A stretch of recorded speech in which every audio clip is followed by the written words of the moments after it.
Good evening, everyone. My name is Paul Wood. I'm the city manager of the city of Greenfield.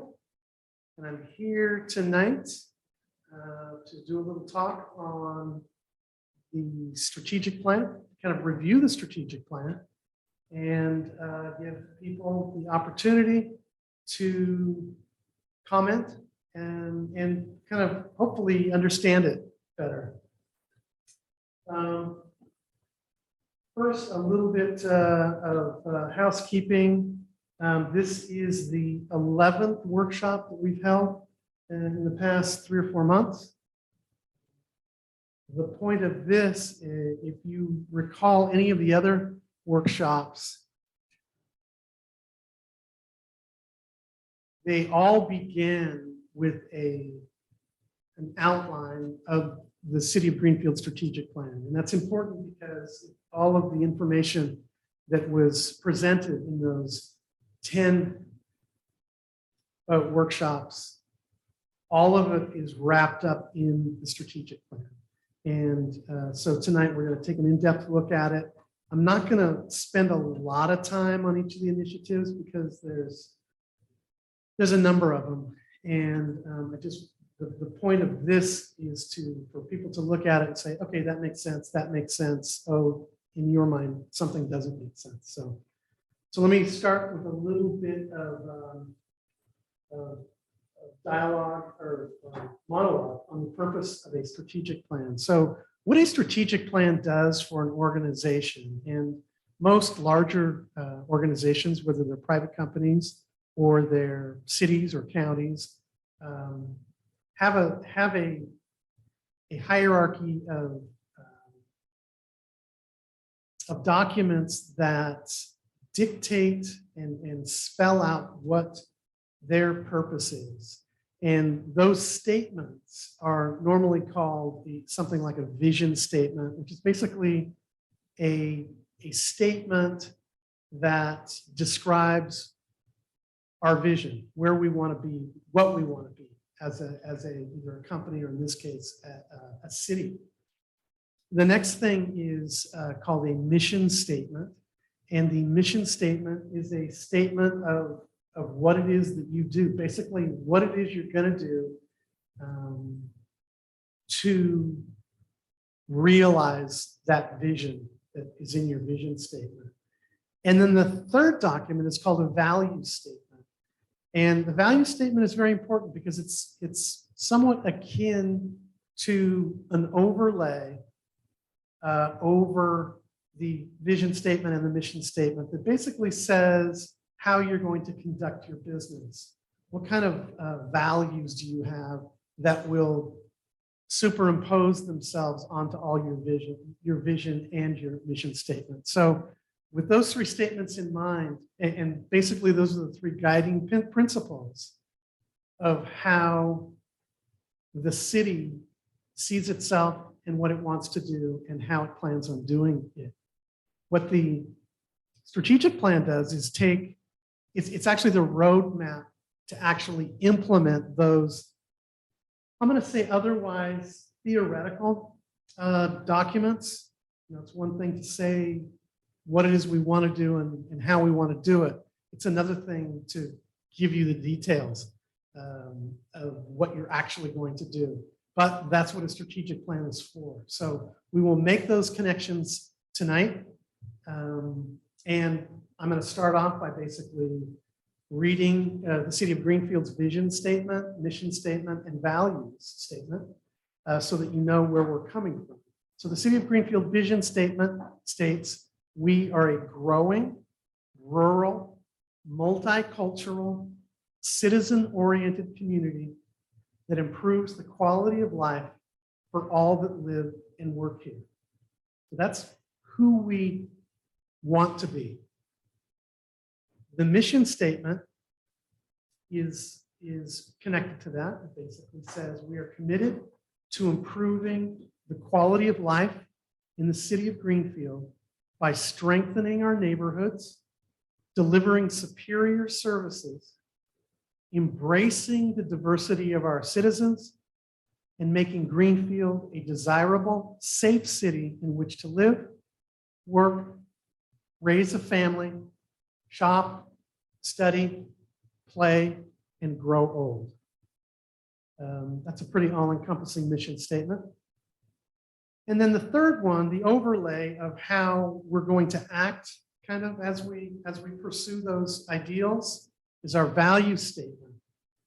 And our value statement says, as a city, we conduct our business always with the following values: integrity, honesty, clear communication, transparency, responsibility and accountability, and a dedication to lifelong learning.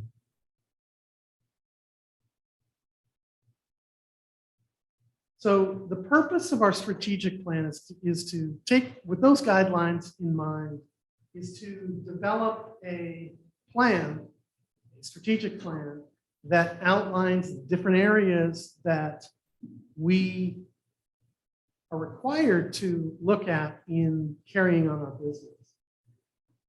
Its purpose has two parts. It's taking the theoretical statements that I just made and translating them into reality. And then once we translate that into reality, then it's a list of actions that are, for lack of a better term, boots on the ground. It actually are things that you're actually doing. And you'll see it as we walk through it. Because you're familiar with the strategic plan, because it's been in the prior 10 workshops. You'll necessarily notice, if you look on the screen, a spreadsheet pulled up that basically shows a number of things. One is, it's an outline of the strategic plan of the city of Greenfield. And if you recall, we have highlighted, or actually defined four main areas that we want to focus on when we look at how to act and what we want to do. And these are in priority order. So this first one, number one, this is the number one priority of the city of Greenfield, is to ensure a safe environment for the residents of Greenfield. And I'm going to move down here so that you can see the other three straight away. We've got a number of things that we're doing to do that. Number two is to promote a diversified economy that has long-term sustainability. It's our second priority. Our third priority is to ensure a healthy and enriching environment for the residents of Greenfield. And our fourth priority is to develop first-in-class governmental structure that is effective and efficient.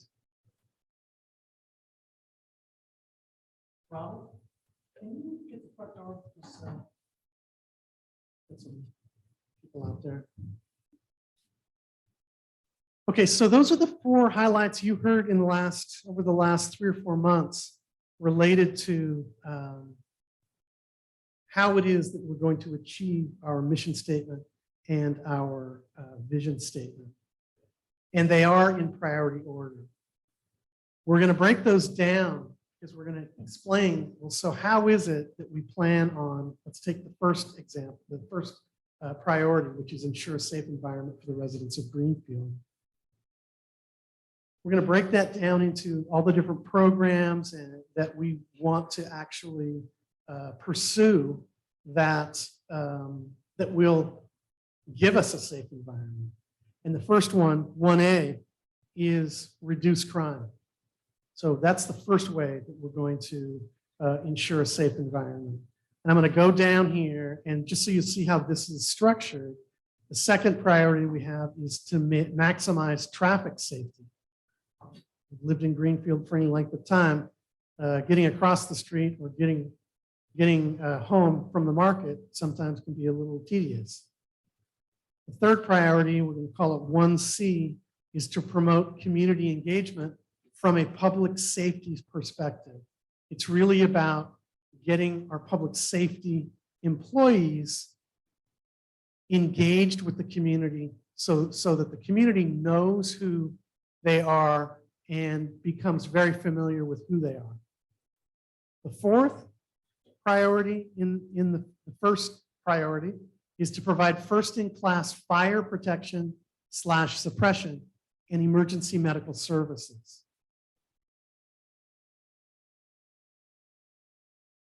1E is to provide best practice citywide infrastructure,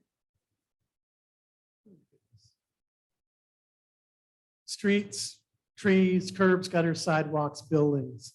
It's interesting when you're talking about keeping a city safe, it's easy to call out that, okay, good police protection, good fire, and EMS, which is emergency medical services.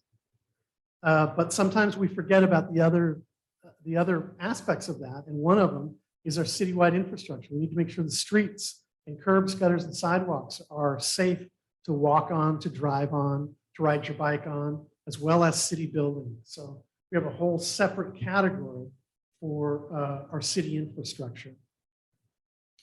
Oops. 1F is to provide best practice safe housing solutions. That's another one. It's the city is responsible for making sure that when a residence or any form of housing is built, that the housing standards and codes are being followed, so that we make sure that certified contractors are doing the work, that codes are being followed so that no substandard housing is being built. Okay, so those are the 4, 5, 6 priorities that we have within our first priority. And then just so you know, we'll be going through each of the actual initiatives, and I'm going to go through them. I'm not going to spend a lot of time on them because we have a number of priorities to go through, and programs and processes. But what I'd like you to know is as we're going through them, and you'll also see they're color coded. And right after this comment, I will go through what color coding means. It's important for everyone to understand that these programs and processes that are listed here on this strategic plan, these are all in addition to the regular work that our 100, 120 employees do on a daily basis. If you're a parks worker and you've got a regular 8-hour day taking care of the parks, if you're an accountant, you've got an 8-hour a day putting together, your ledgers and running reports. And anything that's on this list related to the strategic plan is done in the time that you've got to fill in where you've got time. So we've got a number of full-time employees implementing all of these. Well, you'll see which ones. The ones in green are actually being implemented currently. If you see a green line, a green item that has a strike through, it means it's already been done, and normally those will be followed by a comment in red. Many times that is basically when it was completed. But otherwise, if there are no strike throughs, it simply means that it's currently in process. So let's start at the top. So our number one priority is a safe environment, and our 1A way to do that is to reduce crime. And so what you'll see here in this area, let's see if I can do this. We basically have 9. Okay, we've got 9 different identified programs or processes that we've been working on. The ones, again, in green, it means they're currently being worked on, or if they're stricken through, they've been completed. Blue means they're basically more recent additions to our list here. But And then you'll also see some that are black, and that means basically that they haven't been addressed at this point, and they're to be addressed in the future. Also, keep in mind as we're reviewing this, the point of this review is to show you, taken along with the information that you've gotten in the last 3 or 4 months with the other workshops, that this is really the sum total of all of the initiatives the city is pursuing, categorized into a strategy.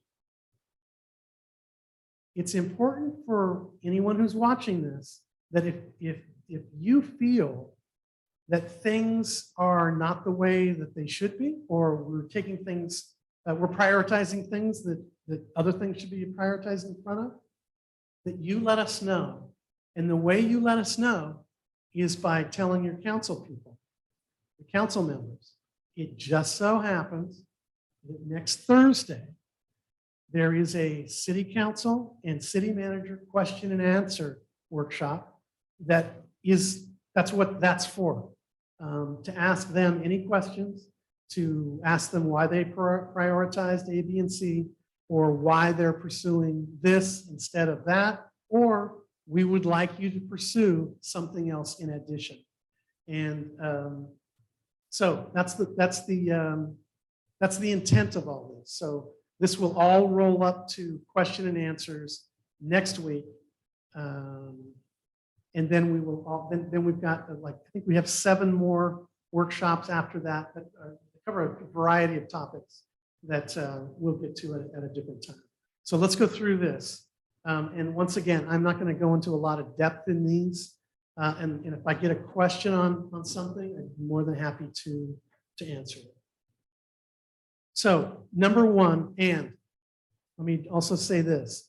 While the overarching objectives, the 4 that we stated at the beginning, are in priority order, the rest of these sub-priorities are not necessarily in order. They are just a way of categorizing what we're doing. So we have 1.0, 1A, 01, purchase and implementation. How do we reduce crime?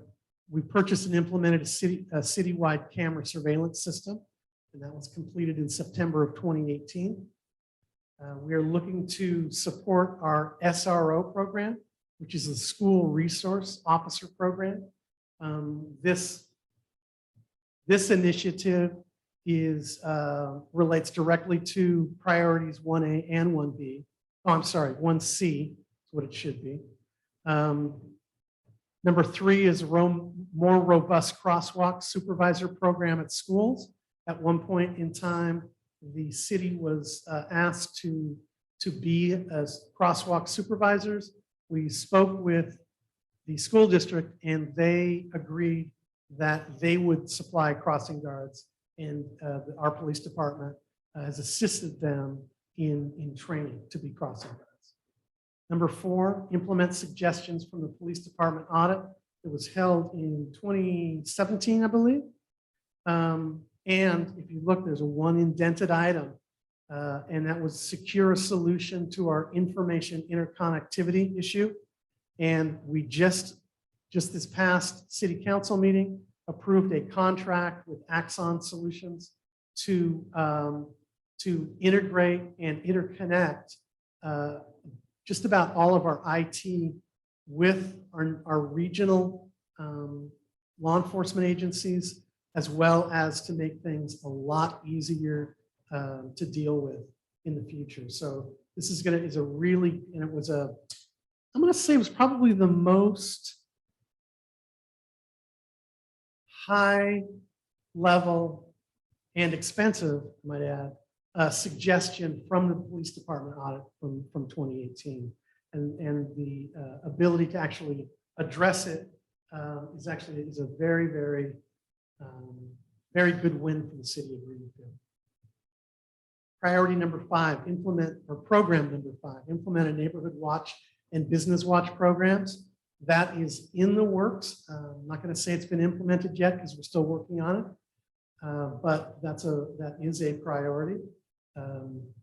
Number 6, implement a youth diversion program via Sun Street Center. And that was we have a 3-year grant for around $750,000 to pay for this diversion program that's being administered by the Sun Street Center. We mentioned that last week in the Regional Initiatives Program. Was completed in July of 2020. Number 7, enhance implemented Police Explorer program so that the police explorers can be learning kind of on the job, and it's going to help out. So it's going to help connect the public with our police department, and it's going to help the police department out at the same time. Number 8, addressing public safety in partnership with Planning Commission and the community development. So this is really part of a much larger bringing together of all the departments in which there would be safety solutions that span emergency services, police services, and building and planning services. Be more details on that later, and that's a much bigger thing than it looks like. We haven't yet tapped into starting that, but there's plenty of other things to look at. Number 9, maximize compliance with city codes. And I've broken that down right now into 2 areas. One is animal control, and you'll see 2 sub projects there. Decide on if we want to pursue an animal breeding ordinance and reestablish a co-sponsorship of the spay-neuter bus. And then the second one is a administrative citations process and procedure reevaluation. The police department has written administrative citations for years. It's kind of an antiquated process, and we are trying to move it up into something that's more technically completed, let's put it that way. So those are things that we've got that directly, those are initiatives we're pursuing to reduce crime. 1B is maximize traffic safety. And the first one we have here is to maximize compliance with city codes related to parking. And parking, as we all know, I'm not going to get into any details because it's been talked about and it will continue to be talked about at length. Parking is a huge problem because we don't have enough parking spaces. And part of that reason is because we have a housing problem. And so we want to do, and you'll see that coming up towards the bottom of this first priority, safe environment. We are proposing, yet we haven't started working on a rental ordinance that would help ease the pressure on housing as well as our infrastructure, and it will include parking. So we've got 3 objectives here in parking that will, I would say in the next 3 to 4 months, we will be implementing. 1 is to establish priorities, timelines, and processes. 2 is to develop a plan for code enforcement of semis parking in residential areas. And 3, implement citation program that will begin to enforce all traffic laws. Down here. Second objective, sub-objective, maximize compliance with traffic laws, which I've separated into moving violations. And that's the same thing as parking. We haven't yet really got a program together that's going to maximize the effectiveness and compliance with the traffic laws. But our first step is to establish the priorities, timelines, and processes. And our third sub-objective is to attain and maintain the most appropriate staffing levels for public safety. We've had the same 22, 23 sworn officers that we've had for many years, but we've grown in the meantime. Everyone has seen all the housing that's going in. Everyone has seen there's businesses going in. We've got the Walnut Avenue specific plan going up. We've got business and a hotel going into that space. So we need to make sure we decide how many staff we need in public safety. Same is true for fire department. And it's a program that we need to and are actually working on now. Sub-objective 1C, promote community engagement from a public service perspective. implement a coffee with a cop program. So this is really about getting the public engaged with our public safety personnel. So we started that or restarted that in March of 2021, kind of as we were feeling better about the COVID situation. Sub-objective 2, support Greenfield High School music program and senior scholarship programs. That's in progress even now, No Shave November. All proceeds go to Greenfield High School music program. Number 3, assist with senior services, nonprofit and city services. So we'd like the police, fire, and emergency services people to get active with seniors. That's in process. I'm not marking it as complete because we've got a long ways to go, but they are working on it. Number 4, assist with the community food bank. That's a story that's been out there for a while. We completed that in March of 2021, and the city continues to work with the food bank to supply needy residents with food. Objective 5, plan community police / fire academies, something that we just want everyone to understand what goes on in the police department and the fire department. And we hope to have academies here, I'll say soon, but soon is relative.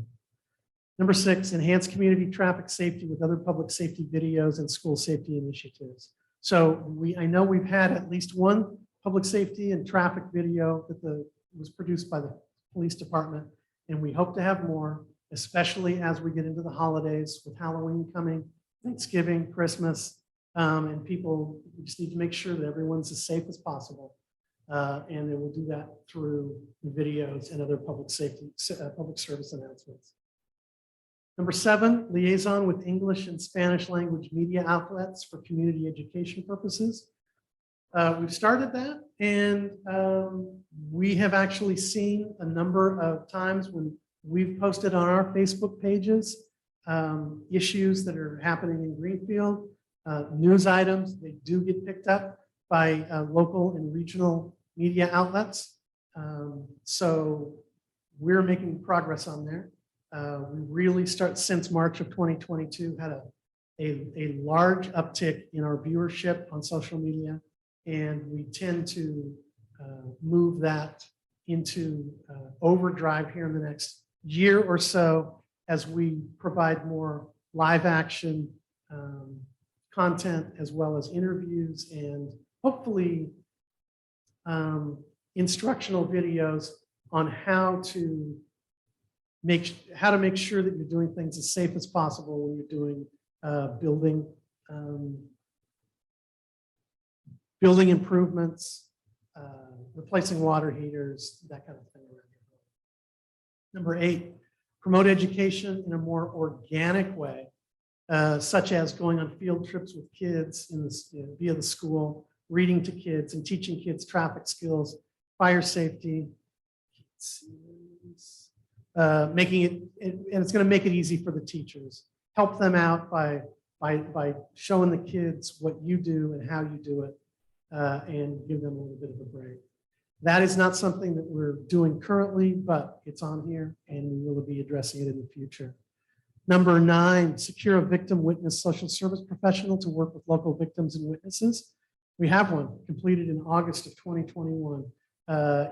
This person is an employee of the county. We have an office for her in Greenfield.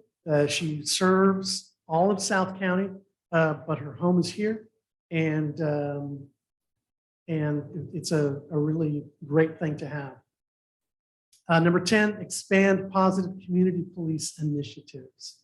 So it's basically their community outreach, and you see it every day. If anybody is looking at what's actually going on on the Facebook page of our police department, you'll see it. It's half of the posts have to do with catching bad guys, and the other half has to do with public outreach, community outreach. All right, priority 1D, provide first-in-class fire protection / suppression and emergency medical services. These are pretty straightforward, and you'll see a lot of green crossed out, which basically means that they've been on this list and they've been addressed, and there's lots of red after those lines. and it's basically showing you when it was completed. So there's a lot to read here. I'm not going to go into much detail. If anybody's got questions on them, they can ask. Okay, number one, upgrade the rolling stock. We've purchased a new fire vehicle, fire chief vehicle. We purchased a new fire engine. We took possession of a new fire engine and placed it into service in November of 2020. We're currently, although not really, but we had been trying to obtain a grant to purchase a regional ladder truck. City of Soledad was leading the grant request. At this time, we got passed over for I think it was 2020, and we're waiting for the next grant to come up for a ladder truck. We've recently, in September of 2022, purchased a new deputy fire chief vehicle. Number two, increase wages to attract best available personnel. We did that in 2019 when the first round of negotiations happened, and then we re-upped it in August of 2022 for the new labor negotiations. Three, fund and build a training facility that's over at the Public Works Department, completed in February of 2021. One thing that we have not completed is number four, negotiate an ambulance contract that maximizes service to South County. So this is a bit trickier. The regional ambulance contract is a county contract.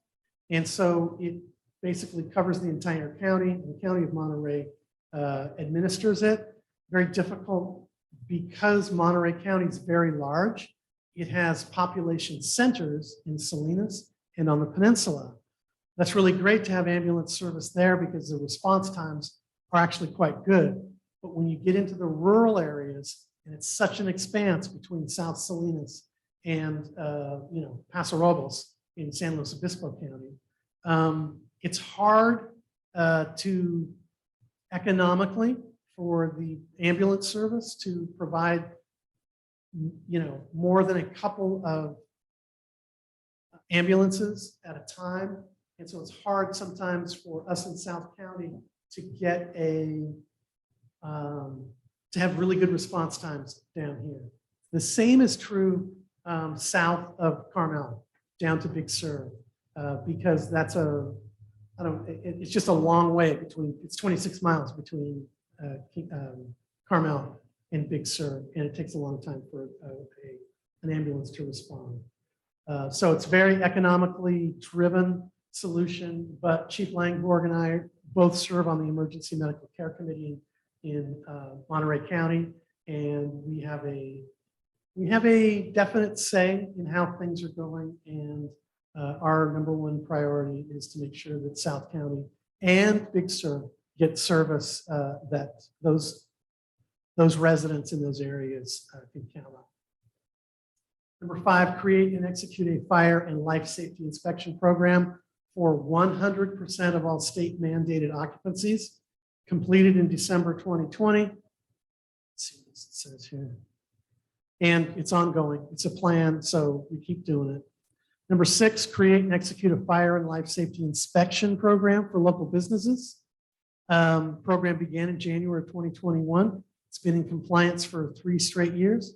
And we have over 70 apartment buildings that they review every single year. So they're kept busy just doing that. Number seven, create and fund capital replacement and needs funds in the annual budget. Completed 2019 in July, and it's ongoing. Hire 3 additional full-time firefighters. That's 1 additional per shift. Completed in October of 2019. Hire a training officer to oversee training, July 2020. Recruit and retain a cadre of part-time firefighters. That's ongoing. 2 hiring processes conducted within the current budget cycle. What we're finding is because of the training programs that Jim Langborg has set up in the fire department, we are a go-to department that people can that want to come to learn from and to get experience in the fire service. Number 11, create a series of position task books to oversee initial training and onboarding of new personnel. that was completed in October of 2019 and going with constant review. Create a probationary training program for all positions, part-time firefighter, full-time firefighter, and full-time engineer. That was completed in October of 2020 and ongoing with constant review. Number 13, adopt and execute a weed and refuse abatement ordinance and program, completed in April 2020 and ongoing. Adopt and execute a safe and sane fireworks ordinance and program, completed also in April of 2020 and continues. Create and execute an annual fire hydrant maintenance program that began in January of 2021. It's ongoing. It's in its third year of the program. Create and institute a policy and procedures manual.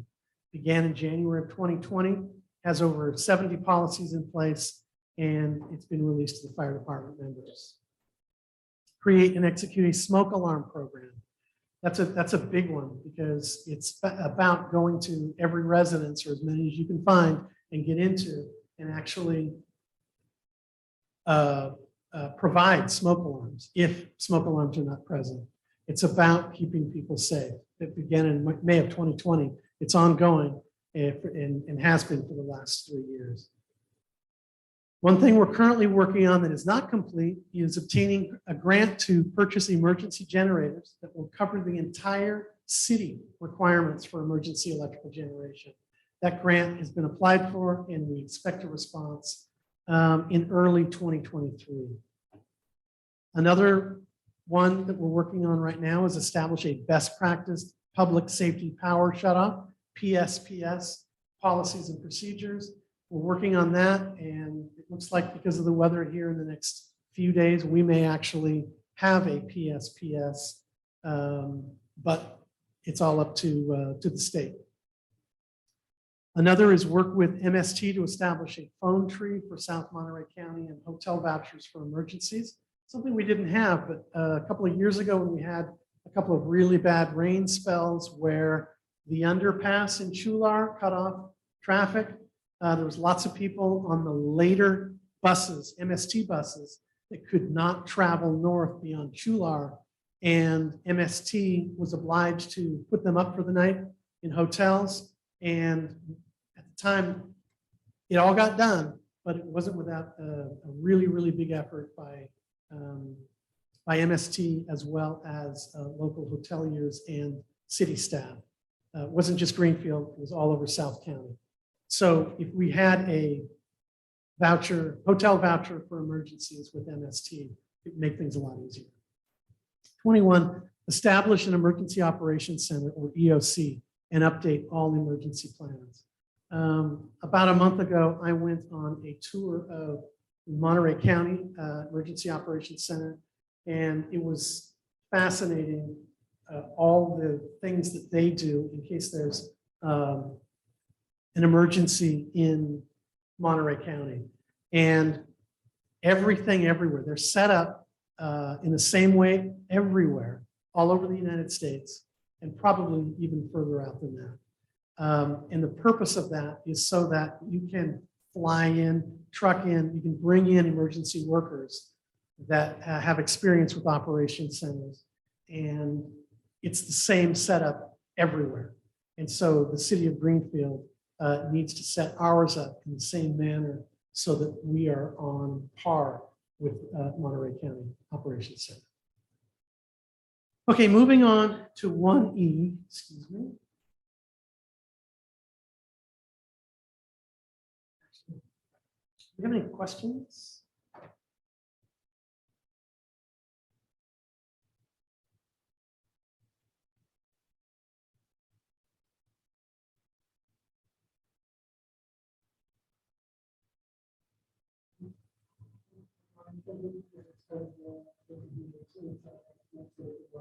Yeah.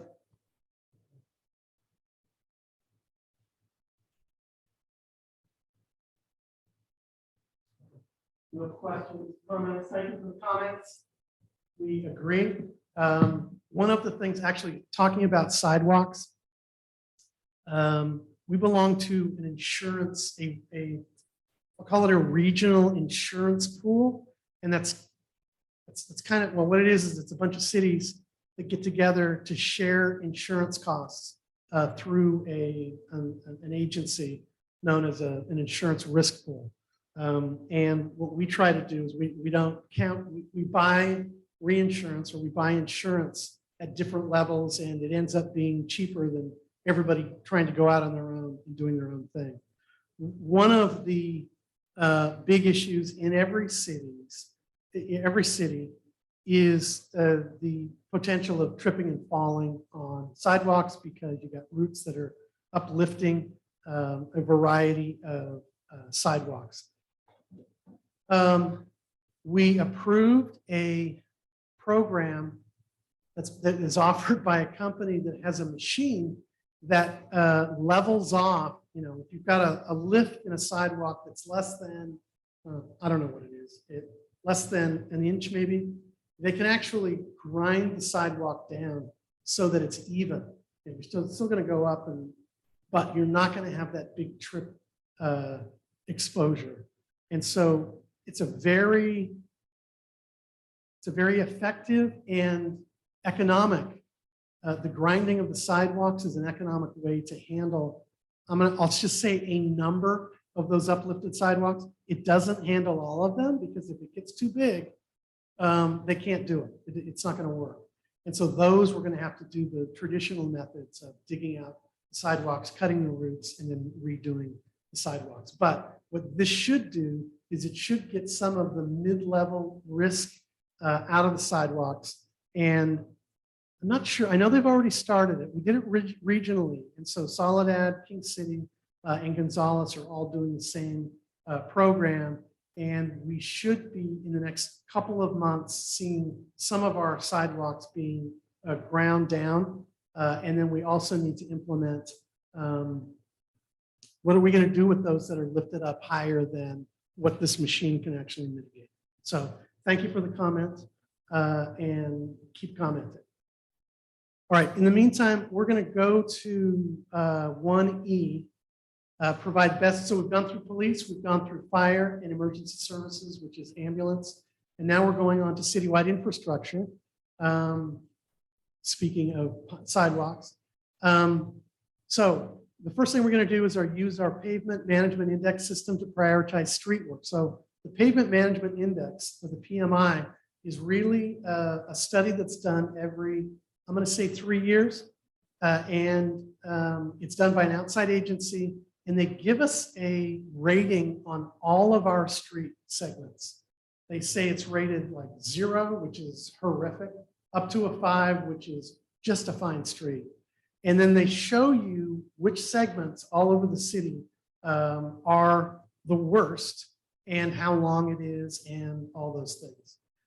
So that we can identify the worst of the worst and prioritize those, if it's appropriate, to work on.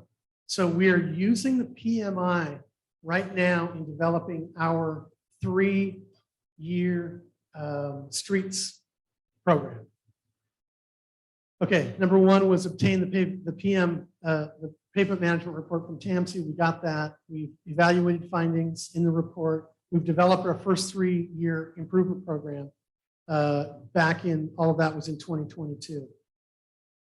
I know that although we haven't had a streets and parks workshop yet, and that's coming up here in the next couple of weeks, Public Works Director Jamie Tugel will be talking at length about the pavement management as well as sidewalks.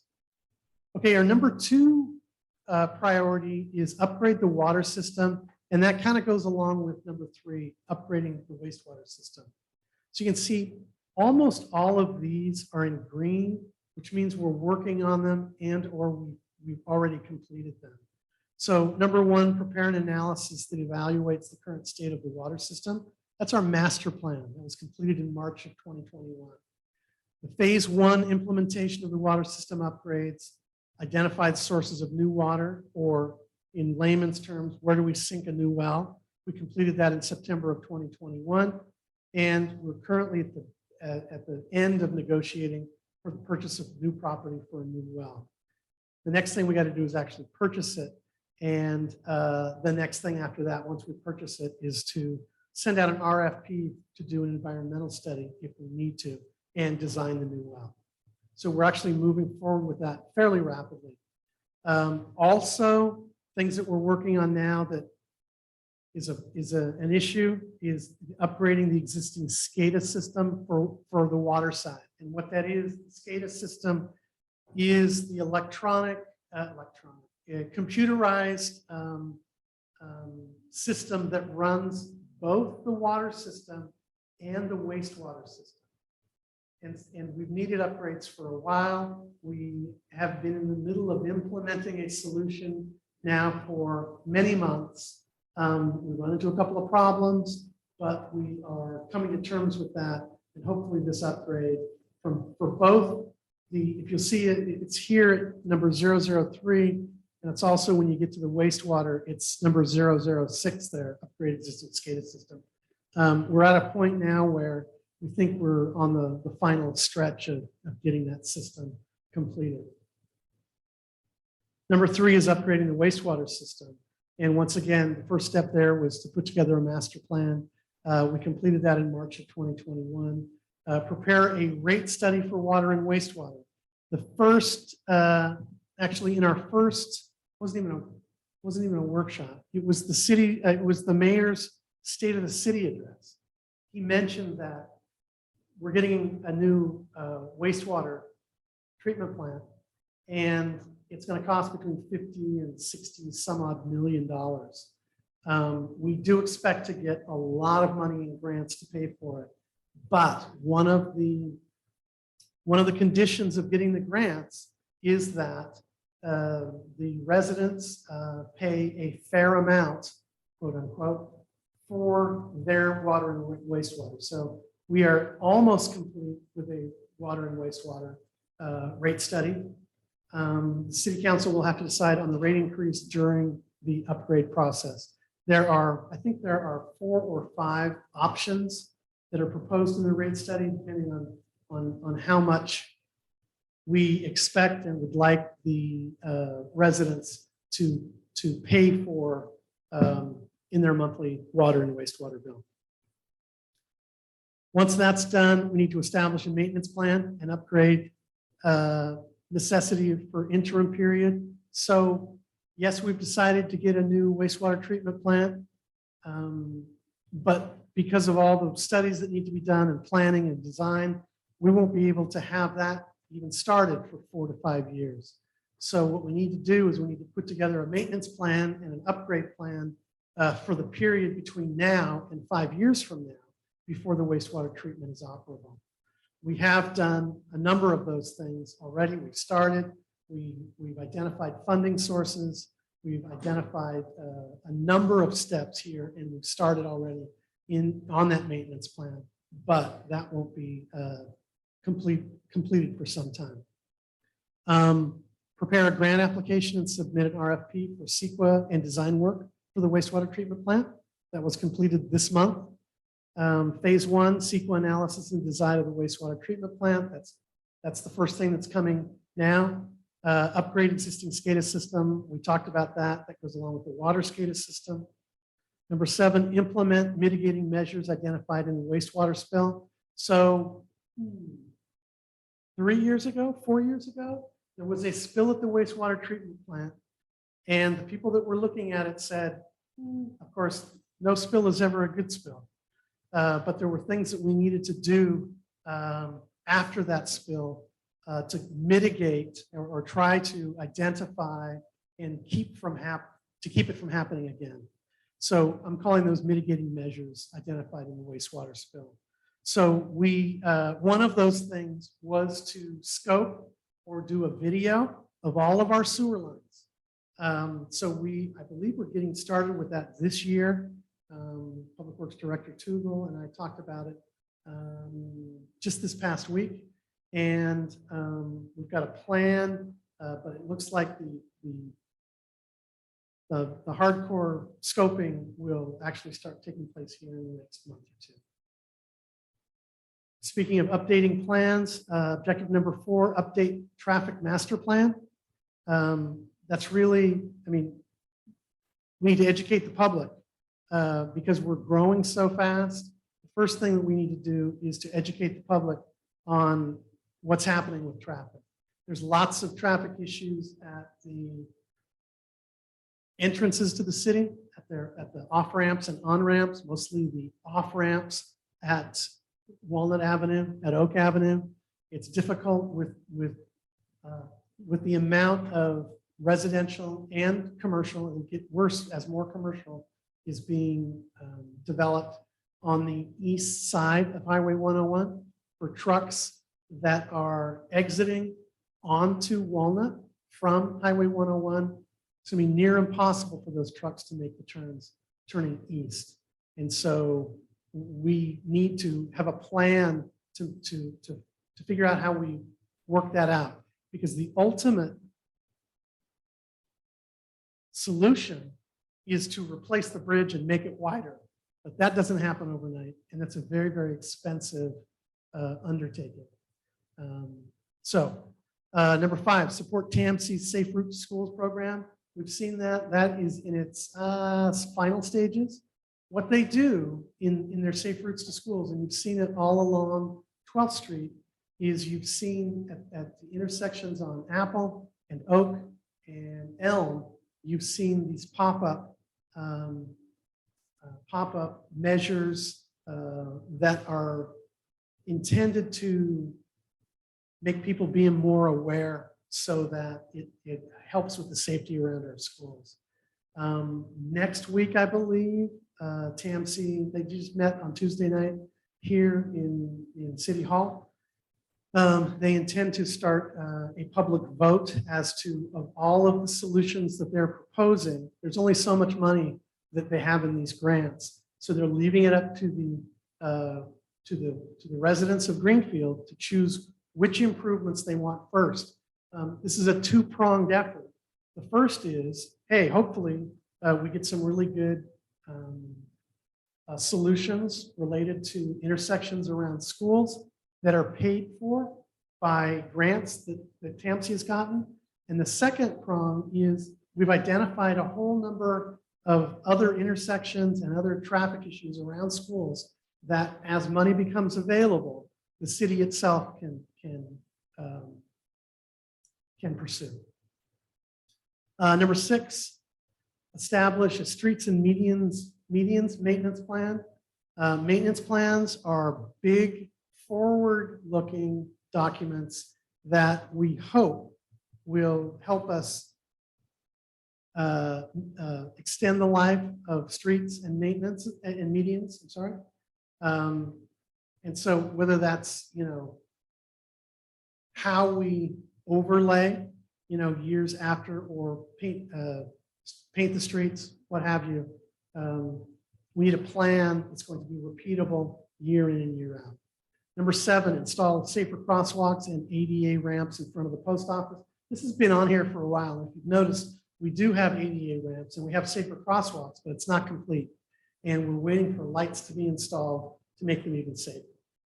Number 8, study traffic impacts and potential solutions for all on-off ramps. I've covered that. We do have an RFP already out, and it was completed in September, and we will have a selection of a contractor. Did we do that? I think we did that. We did that at the last meeting. We selected a contractor and agreed on an agreement. So that's all moving. Number 9, establish an ECR, El Camino Real, utility undergrounding district. 10, establish a sidewalk, curbs, and gutters maintenance plan. So once again, there's another maintenance plan, and you'll see a number of these as we go. Number 11, establish and maintain a successful groundwater sustainability agency. That's the Arroyo Seco Groundwater Sustainability Agency. We've done that. We've prepared a successful groundwater sustainability plan. It was completed in March of 2022. State of California will review and either approve or disapprove or suggest changes. They have a number of them to review. It's going to be at least a year before we get that back. But in the meantime, we need to figure out how to implement that plan, and that will take a while. The GSA, the Groundwater Sustainability Agency, this program will last 50 to 80 to 100 years. So we're not going to be here for all of it, but it's all about getting it started and putting it on the right road. The next thing that we're also looking at, besides implementing the GSP, is to do review the analysis that was recently completed on our deep aquifers. Very interesting study related to how much water we really have available, mostly for agriculture. Number 12, provide appropriate levels of solid waste disposal service. So this is our trash disposal.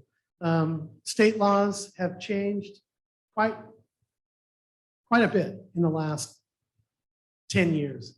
And it's put a lot of pressure on regions and trash hauling to make sure that everybody knows you've got like four separate containers now that you got to put things in. The most recent one is this number 12.002, modified current service to implement SB 1383. That's your organic waste disposal.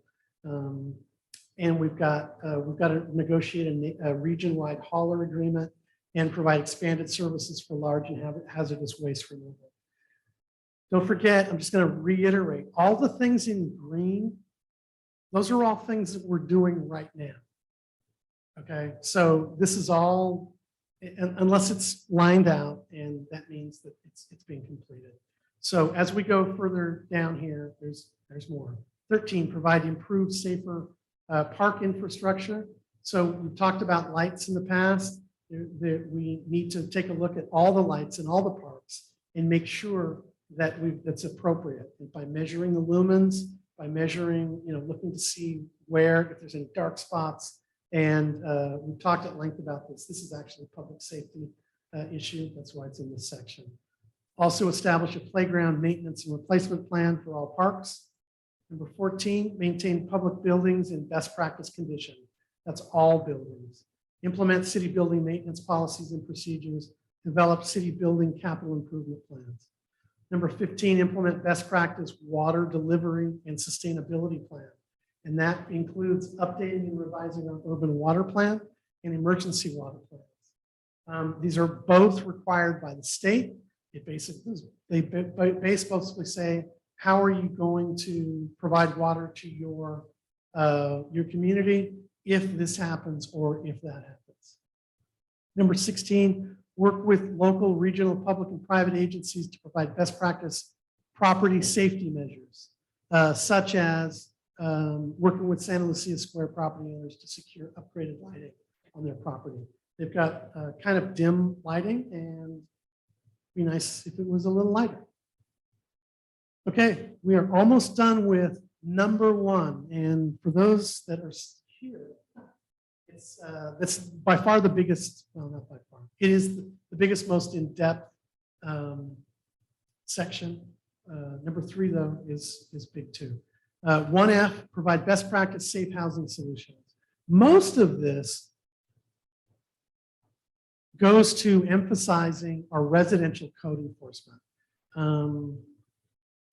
I'm not going to go into the past, but I'll just say that we need to provide very positive, I'm going to say stricter enforcement measures to our residential codes, to our residential buildings, let's put it that way. We have a number of troubled properties right now. I'm not naming them, but we have 6 or 7 that are, I'm just going to call them troubled properties. They have issues where either they've been run into by vehicles and it's rendered them substandard and potentially dangerous to the occupants. We've had fires in some of them. We've had some of them that have been abandoned and turned into drug dens that we've had demolished. We're trying to clean things up, and it's just cleaning it up, just getting the drug dealers out of there or the homeless out of there is just the first step. It's what do you do after that, because it's still a hazard as long as it's not being taken care of.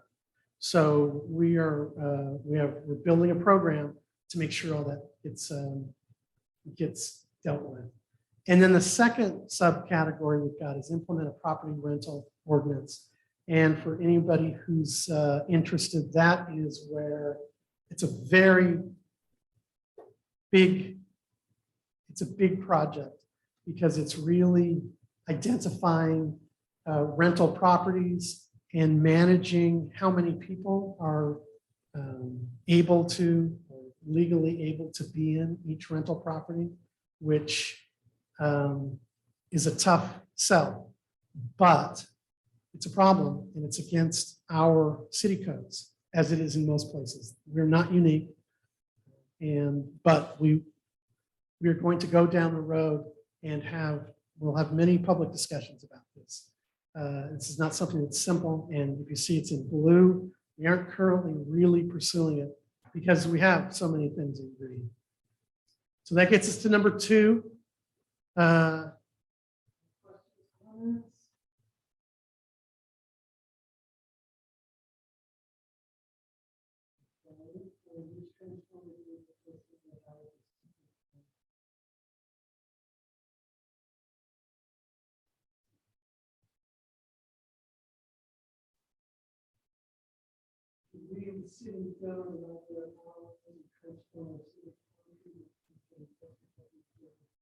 Yeah.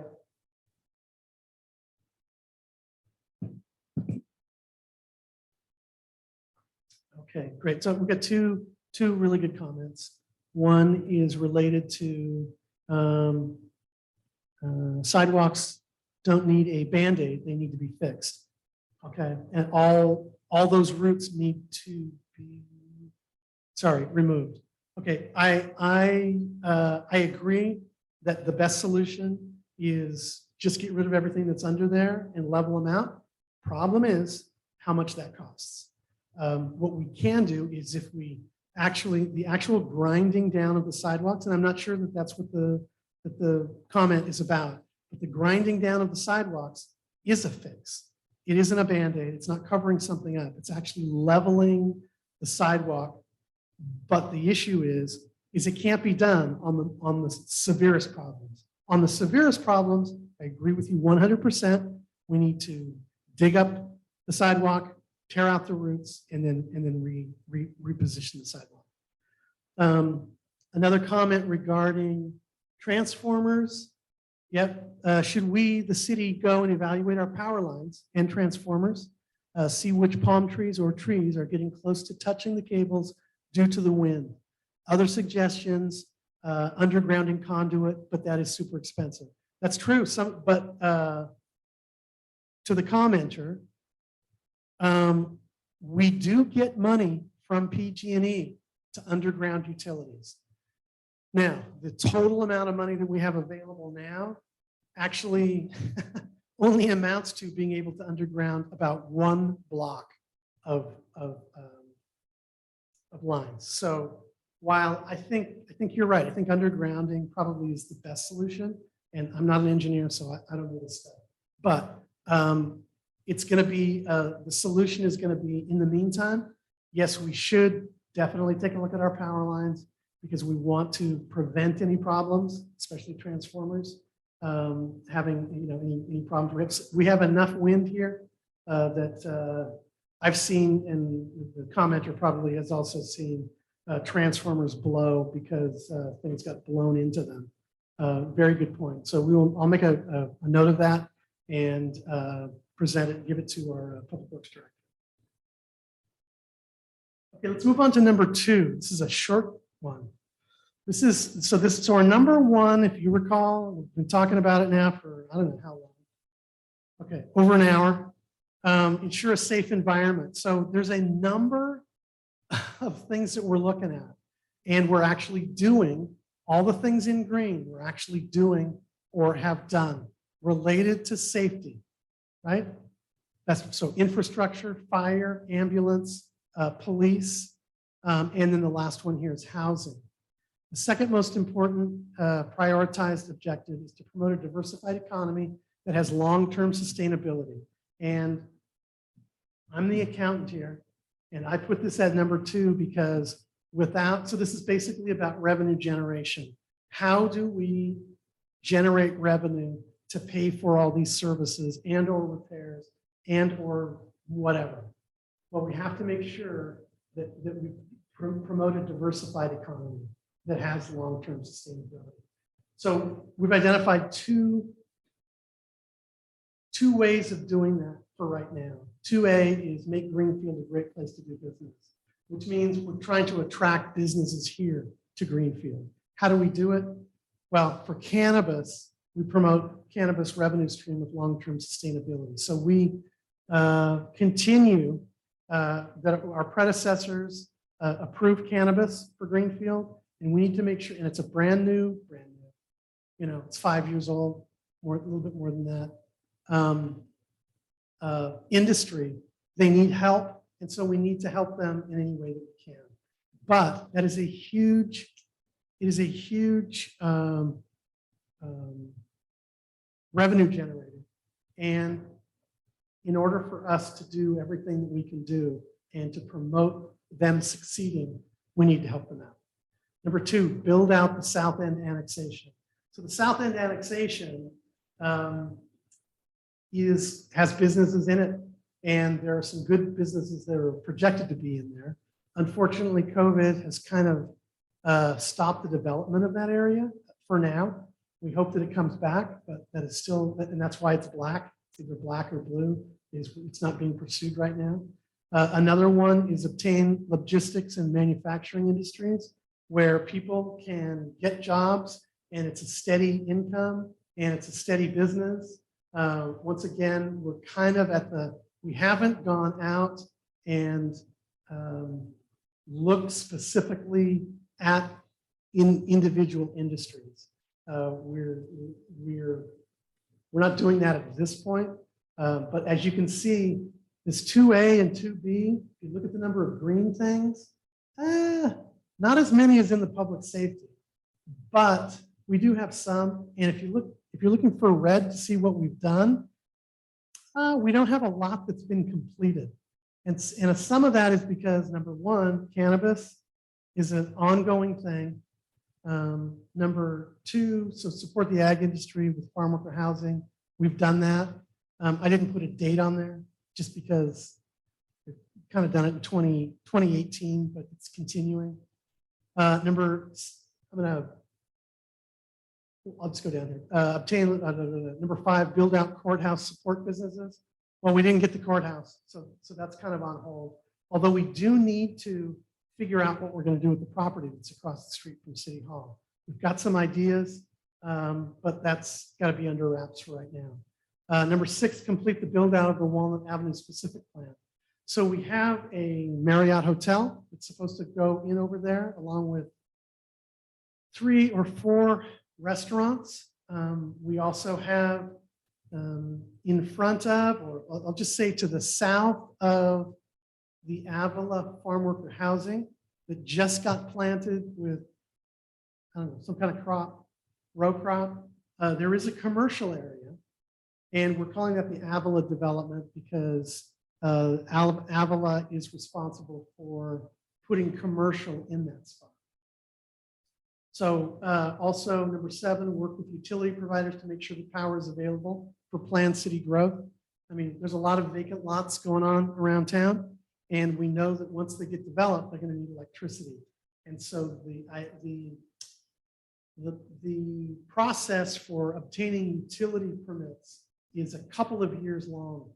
And normally the developer goes to PG&E and tells them what their planned usage for a piece of property is and how much power that they'll need. And then PG&E decides how they're going to provide it.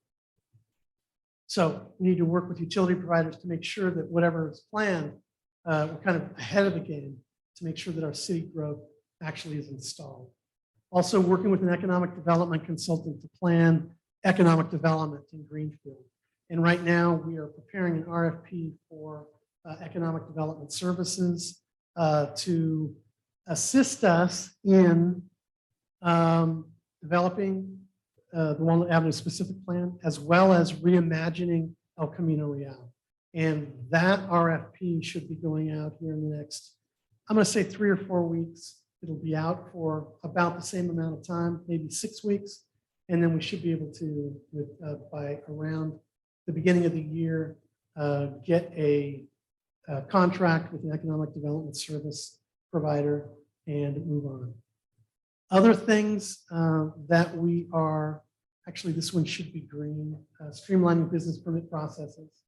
Other things that we can do to make Greenfield a better place to do business, promote downtown businesses, increase business code enforcement for safety and aesthetics, reestablish the Chamber of Commerce, that actually should be in green as well, rebuild relationships with business owners, a regular program of improvement, and that is public, police department, fire department, community development, and public works, and emphasize business code enforcement. The second way we looked at promoting a diversified economy is to promote tourism. And right now, we've got a couple of things. One is build out the Yanks Air Museum complex. And then number 13 is also rebuild the Welcome to Greenfield signs on the freeway. We're looking at putting out an RFP to do that work once we finish surveying the property to put the northbound sign. Then once that's completed, we actually will be going out for an RFP for the construction of both signs. So those are positives. In the meantime, there's a lot of things that we've got on our list, but we're not pursuing. Extending the wine corridor and enhancing River Road development, establishing a Greenfield Historical Museum, supporting Paraiso Springs Resort, promoting Arroyo Seco as a tourist destination, supporting the Pinnacles Partnership, establishing a visitors center, promoting the Greenfield Community Science Workshop as a tourist destination, work with Oak Park to fix and open the pool. It's been on there for a while. We've heard that they are maybe opening the pool's not something that is going to happen, but a pool is still on the short list of things to do, basically for number 3 here. Provide transportation via MST to students and families to the pool at Oak Park and to Arroyo Seco. So that concludes number 2.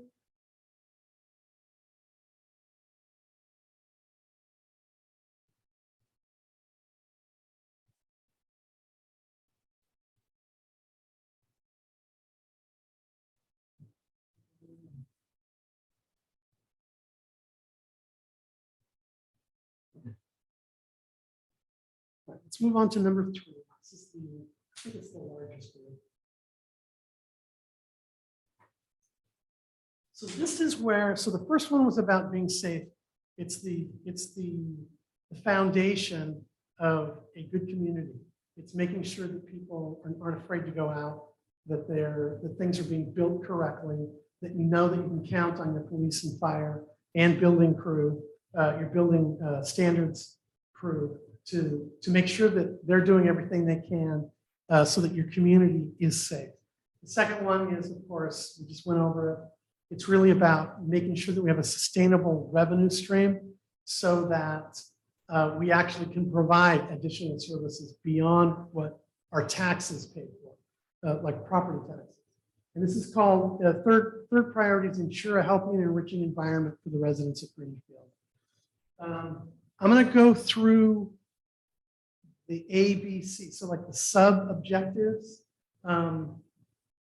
And then I'll go through the other ones because there's a number of them. And so really this is council and staff's idea of what it is to ensure a healthy and enriching environment. So 3A is bring existing municipal recreation options closer to Greenfield. 3B, extend technology as wide as economically possible.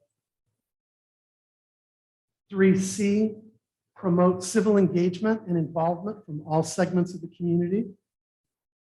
3D, provide appropriate housing and housing programs for all Greenfield residents. 3E, provide transit infrastructure to allow all residents and visitors access to the widest variety of lifestyle options. 3F, maintain parks in best practice form.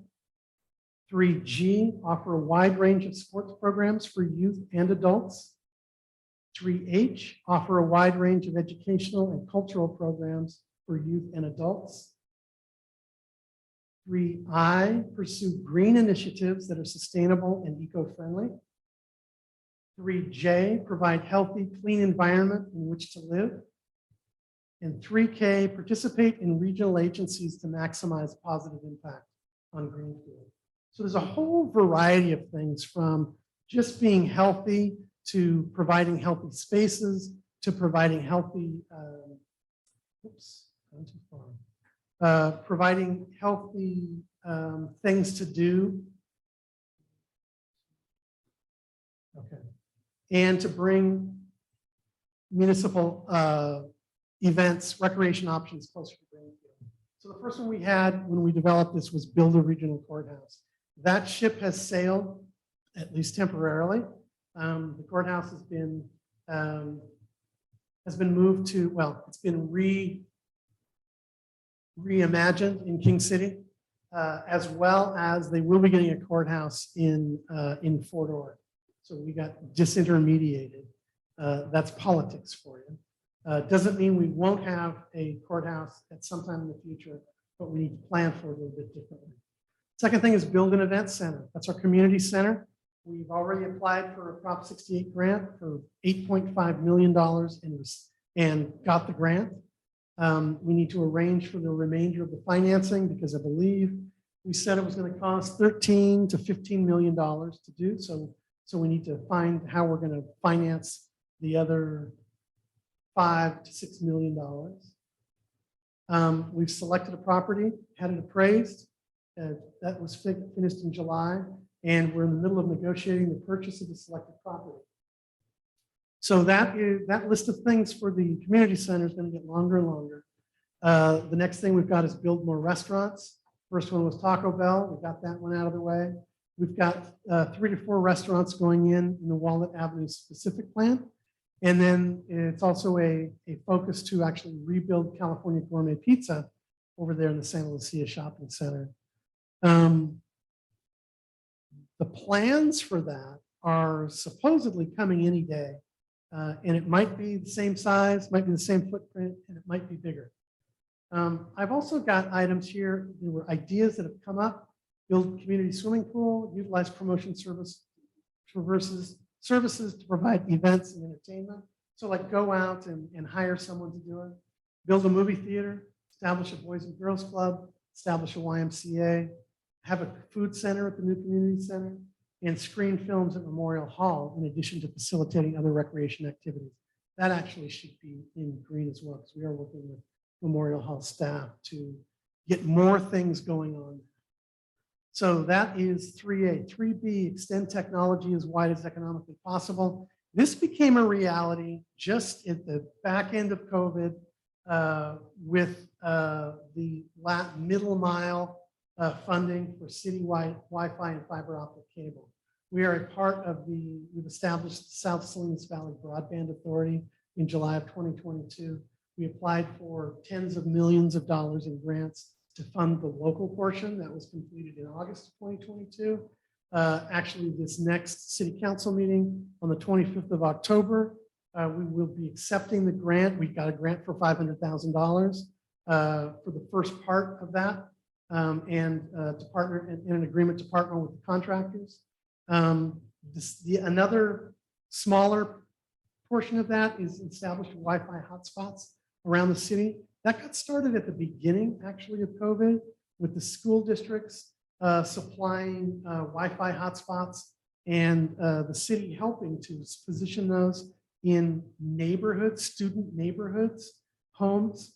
So they could actually have a little Wi-Fi hotspot net, as it were, that would help people who didn't have Wi-Fi connect to the internet and get some of their homework done.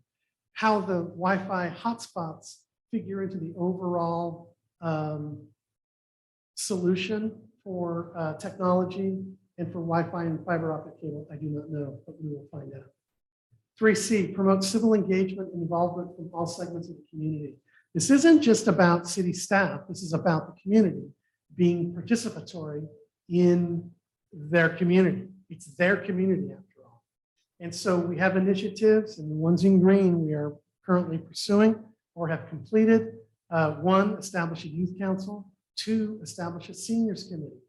And then we have 4 items that we're not looking at right now. One is a TIERS program, which is a leadership program for long-term, long-range planning, establishing a multilingual civil leadership academy and a multilingual CERT training, which is emergency response training, establish a business council to engage business community and nonprofits to help community. Back to things that we are pursuing, a fee waiver program for nonprofits, teaming with the city nonprofits to address homelessness crisis, like the clergy and other nonprofits. Partner with and support an Indigenous community resource hub. Lately, so we want to do that by establishing ongoing dialogue with Laderas Campesinas, with CBDIO and Dr. Martinez, with Pueblo, we are holding a workshop. Oh my gosh, I can't remember when. It's in the next couple of weeks, related to communicating with our Indigenous peoples. Some of them don't have written words, so that when we post things on Facebook, it's kind of useless to them because they may not read English. So we want to talk with them directly here at City Hall to find out what's the preferred way of communicating, what should we be talking about in our first conversations, and so on. Number 10, provide more cultural programming for residents. For example, what we just did, we had more cultural emphasis at the 2022 Harvest Festival. We want to establish a veterans committee, but we haven't started working on that yet. We want to provide city-sponsored internships by department. We have one now that's almost actually ending in community outreach. And also in community development that has not yet started, but we're in discussions. And those are turning out to be really cool things. At any rate, additional items that we have on our list, not pursuing at this point: city sponsorship for community programs, provide more resident recognition like Mother of the Year, Citizen of the Year, House of the Month, Volunteer of the Year, etc. Implementing and adopt a school program for council members whereby they will adopt, quote unquote, a school and partake in activities with that school. Provide a seniors banner at Tom Rogers Park for graduating high school seniors, and provide sports and academic awards for students throughout the year. Actually, we have started that as well. I gotta put some of these more in green. 3D, provide appropriate housing and housing programs for all Greenfield residents. The basis of that is things that we haven't talked about yet at the staff level, or we have talked about a little bit, we haven't started implementing, is understanding the city's general plan and the specific plans. What those are is basically they're long-range planning tools that basically outline how people, at least in the past, have envisioned the growth of Greenfield. So before we put together appropriate housing and housing programs for our residents, we need to understand what's come before us and what the plans are at this point in time, because we cannot make plans that are in contradiction with either the general plan or the specific plans. So things we are working on is providing cohesive goals, objectives, and strategies to address regional and local homelessness, to provide appropriate mid-level housing inventory, provide emergency rent utility assistance for those affected by COVID-19. That's currently in process. And it's, I think the grants go until December of 2022. If anybody has had trouble, if they are low income and had trouble with paying rent and or utilities, call Fabiola at City Hall and talk to her about a rent and utility ERAP, E-R-A-P grant. Conduct a comprehensive review of the housing element. Conduct periodic reviews of the RHNA requirements in our performance. So RHNA, if you remember, is our Regional Housing Needs Assessment. And that assessment basically tells us how many of what level of housing we are going to be required to build. Greenfield, as we've said many times, is high on the list of meeting all of our requirements for this cycle. They come in cycles. And The periodic reviews that get presented either at workshops or in front of council show our numbers far outpace and outperform everyone else in County of Monterey. Number 8, research the possibility of setting up a housing trust fund. And we would get into that and what that means, but it's a very positive way of spreading out the costs of housing and getting people into certain housing. We'll go into that more as we have more information. And number 9, ensure that Greenfield is complying with the new accelerated housing production laws of California. Because of the statewide housing shortage, legislators in Sacramento have passed accelerated housing production laws that superimpose and over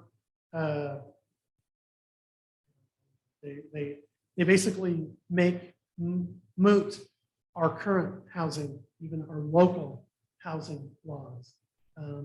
And because they want more, they make it easier for people to do garage conversions, easier to build independent or ADUs, accessory dwelling units in the backyards. It minimizes the impact of additional parking, which all of these things might be good in some respect, but they're not necessarily good in every respect. Parking is one of them. We already have a parking program. This will make it easier for people to do development and not have to comply with current parking restrictions. But anyway, they are the law and we need to follow them. 3E, provide transit infrastructure to allow all residents and visitors access to the widest variety of lifestyle options. 1, establish a transit plan.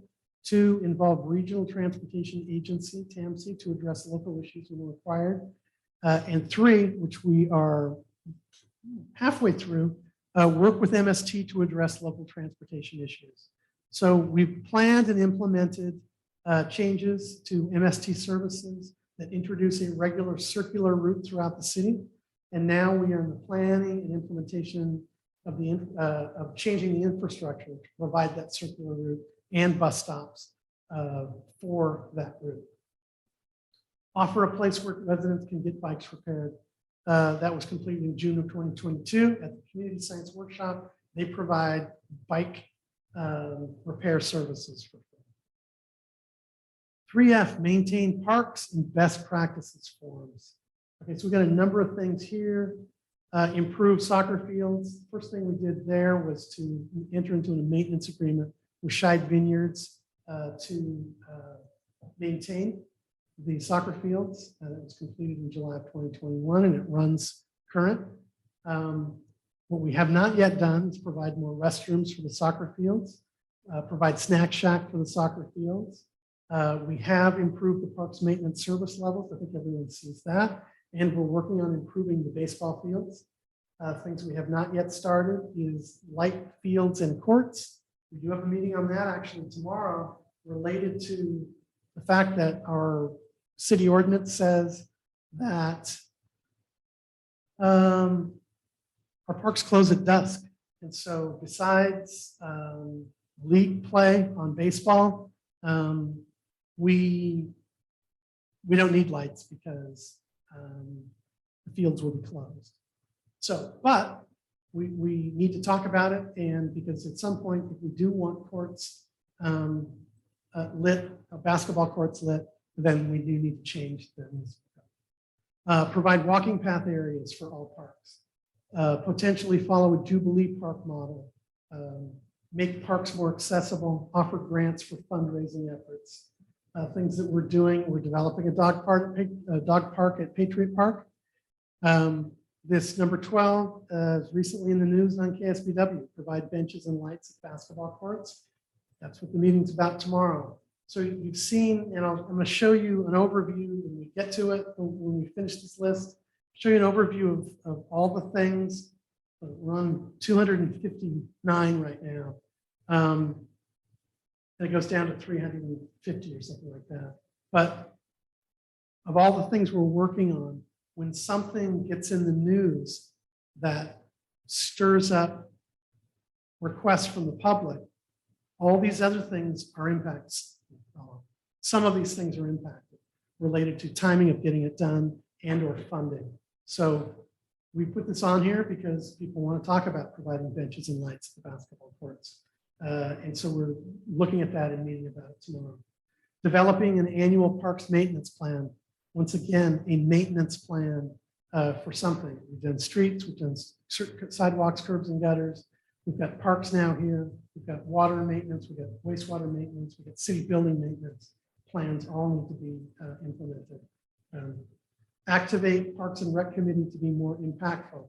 We've had a problem with getting enough committee members to have even a meeting, but with the we've got two new members on the Parks and Rec Committee last city council meeting, so hopefully they will be impactful to activate and get more Parks and Rec Committee activities going.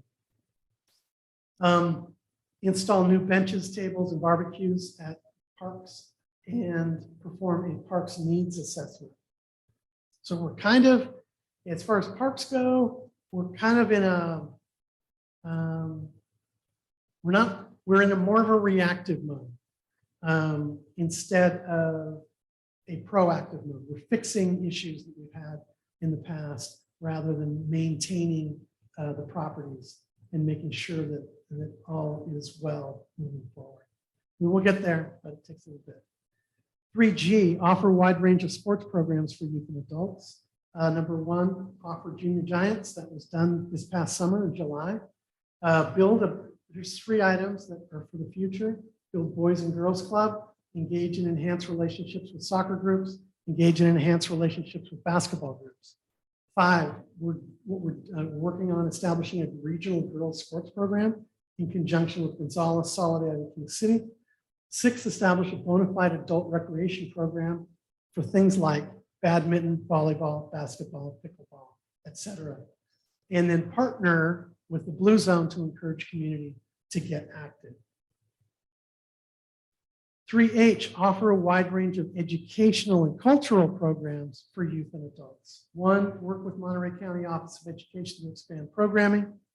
Number 2, Salinas Valley 5 Cities Workforce Initiative. And the members of that are CN. I don't know what that is. Hartnell College School Districts, Monterey County Office of Education. I'm going to say the 5 cities. That's going to be Salinas, Gonzales, Soledad, Greenfield, and King City. And then we have industry.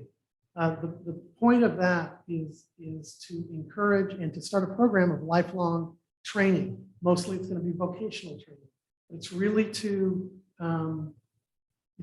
address individual youth members when they leave their, I'll call it formal education. So we're hoping that everybody decides to hang on to their stay in school long enough to get a high school degree. Some of them won't, but those that don't, we want to make sure that we've got a path available for them to learn a trade or at least be exposed to a number of options for them moving forward so that they can get gainful employment. We'll have the same thing for high school graduates that don't want to go to college. We've even implemented the Valley Promise, which all the cities pay for.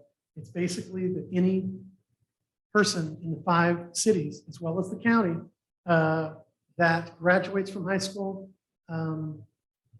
we basically pay for their first year's tuition and books and a computer to attend Hartnell College.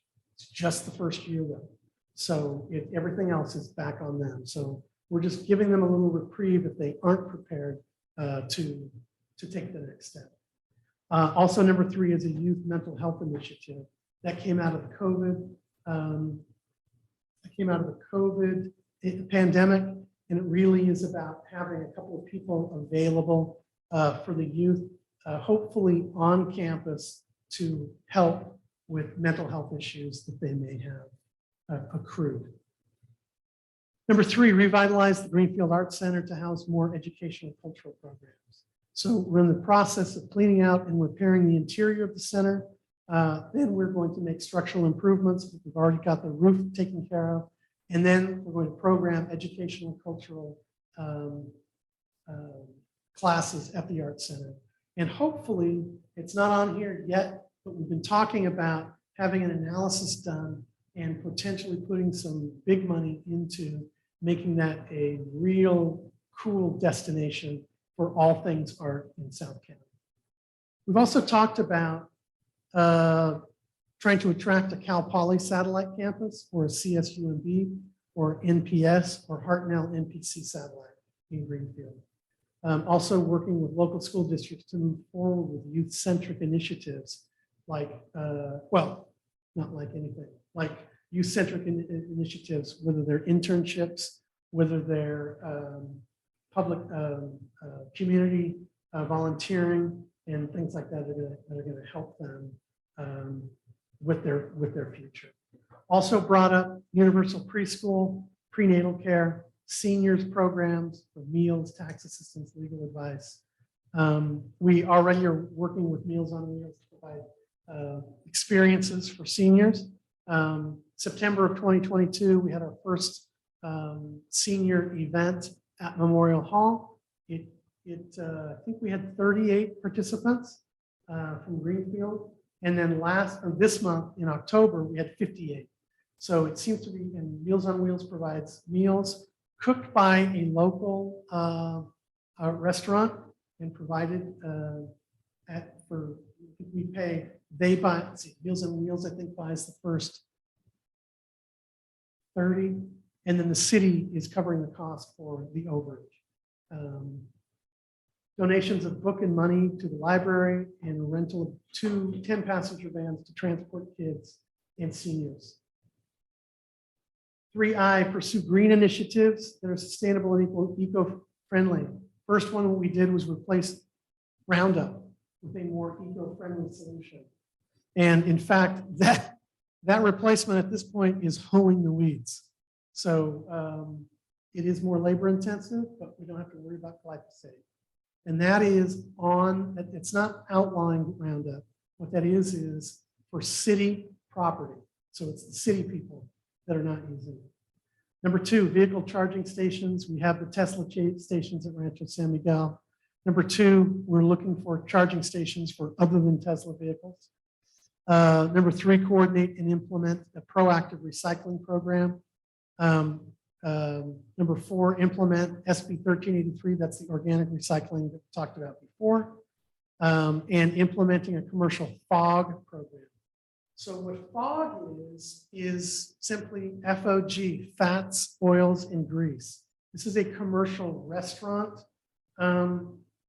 issue where we're helping them clean out their grease traps appropriately and making sure, if we can, that gunk doesn't get into our wastewater system and clog up the lines. 3J, provide healthy, clean environment in which to live. We've had questions about citywide purified water dispensers at city buildings, reusable water containers, which we switched to years ago, a MITS program, so basically plastic gloves for parks, where you pick up your dogs or your animals' feces and throw them away appropriately. Number 4, mitigate cannabis odor, that we're constantly working on that. 5, establish program to clean up city streets and all property. The fire department established a weed abatement program back in 2019, I believe, and that's really helped. Number 6, mitigate wastewater treatment plant odor. Number 7, implement graffiti abatement program. 8, reinforce code enforcement efforts by reviewing first and optimizing the code enforcement policy. 9, provide clean drinking water to neighbors. So there's a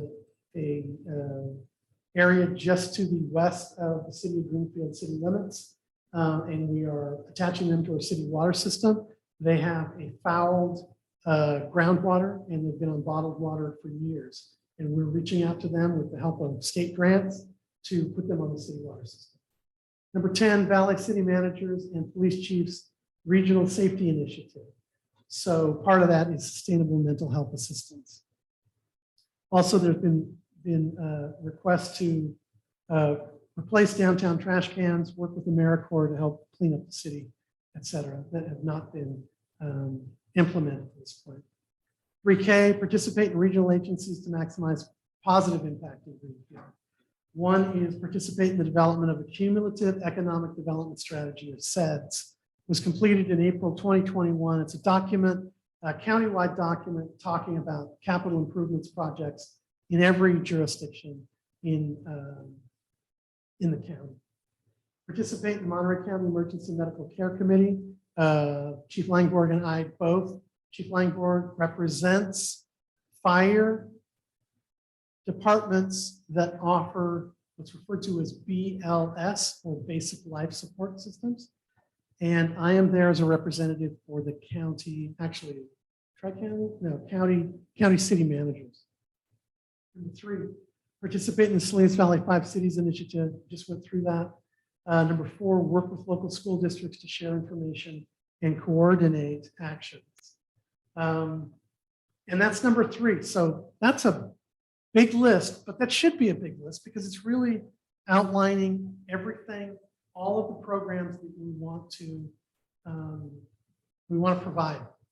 And don't forget, part of what we're doing here is everyone's kind of going over the list and saying, you like this, you don't like that, you want to reprioritize something, come to the next workshop next Thursday and talk to council, and I'll be there as well.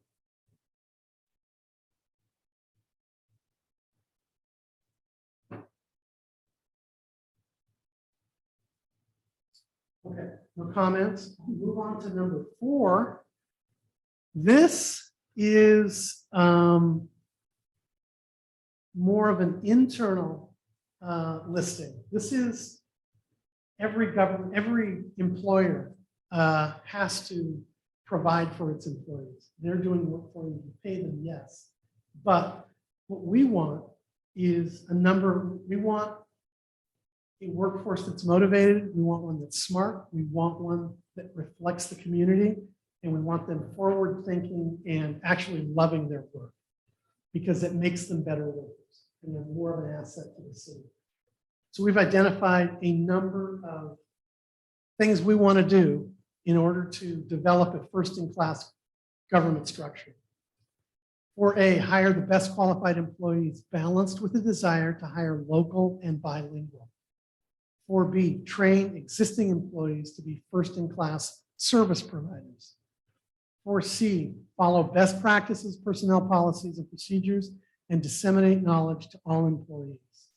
4D, employee team building and motivation training. 4E, increase and maintain clear communications or transparency between all staff, leaders, and the public. 4F, implement best practices for all internal processes. 4G, enhance revenue sources. And 4H, streamline operations or cost reductions. So 4A, hire best qualified employees. It's really what this comes down to is just getting out there and constantly scouring the availability of people. In a couple of departments, they've really made a name for themselves because they offer a lot of training. They offer a lot of upside to potential employees. And that's what we want to do. We want to be where people want to be. 4B is train them to be first-in-class service providers. We want them to have the best customer service, best work ethic that we possibly can. So we have annual training programs for each employee, and we allow employees to volunteer locally. We don't require them at this point, but we are allowing them to, paid by the city, and within reason, of course. Follow best practice personnel policies and procedures. It was recently pointed out to us, and shame on us for not knowing it, that our personnel policy, the last time it was revised was in 1993. So we had quite a few things we needed to update. And so we are in the process. We've gone through it. City executive staff have reviewed it.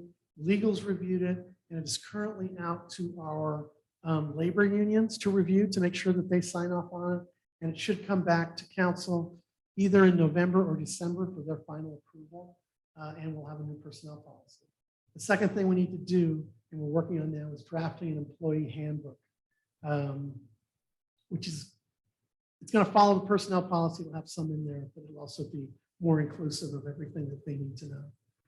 4D, employee team building and motivation. We want to make, so how do we motivate them? We ensure that they're all compensated fairly and benefited appropriately.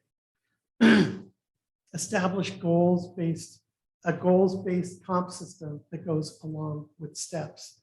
Steps is pay steps and beyond. We want to regularly recognize our staff with quarterly employee recognition, quarterly employee lunches, and an annual barbecue, which we've had for the past 2 years. And it's been great fun. It's actually sponsored by the city council, and it's great fun. It's really a good team building moment. 4E, increase and maintain clear communications, transparency between all staff, leaders, and the public. Number 1, establish weekly newsletter to city council. We did that in June of 2021. It's very difficult for me to do that. I do it, but and I've been negligent the last couple of months. But we have what it ends up being is a great. I just add the current activity that's going on the current week to the previous newsletter, and it ends up at the end of the year being a great little diary of things that have happened throughout the year. Number 2, establish a city Twitter account to directly connect with residents. I did that during the fires of 2021 when we had them in the hills, just to kind of make sure. I didn't get a lot, because it was so directed at the one thing, I didn't get a whole lot of activity on it, but we're continuing to look at it to see if it's appropriate. A couple of things that I had suggested but were shot down, I've got them on here still because I still think they're good ideas, is to establish a weekly newsletter to the public and to establish a series of reports that add to the public's understanding of how we're performing, potentially either financially and or against this list of things that we want to do. Number 5, maintain, upgrade city council chambers infrastructure to enable clear communications.